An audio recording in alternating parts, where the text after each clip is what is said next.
Welcome to Foxtecc. In today's video, I'll explain how to get the slide to answer feature on your iPhone and how the call answering method works depending on whether your phone is locked or unlocked. There are a few details to know about why this feature changes based on your phone's state. And I'll go over some additional tips to help you control how you answer calls. First off, the way you answer calls on an iPhone depends on whether the phone is locked or unlocked.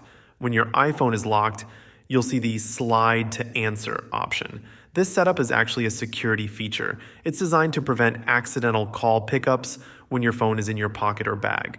Swiping requires a bit more intentional action, so it's less likely you'll answer a call by mistake. Now, if your iPhone is unlocked, you'll notice that instead of the slide to answer option, you'll see accept and decline buttons. This setup allows for a quicker response since there's no need to swipe. If you want to make sure you always have the accept and decline buttons when expecting a call, just keep your phone unlocked.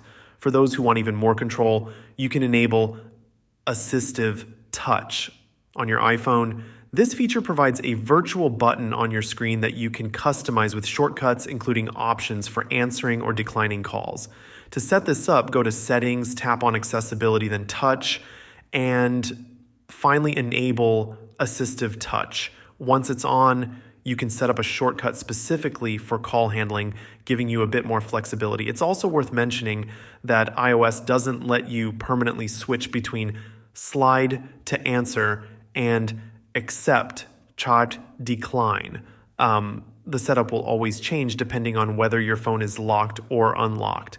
While there are some third-party apps that use CallKit to add extra call management features, they won't change this default behavior. That covers how you can manage the call answering methods on your iPhone. Thanks for watching, and if this video helped you out, please consider liking it and subscribing to Foxtecc for more useful iPhone tips. See you later.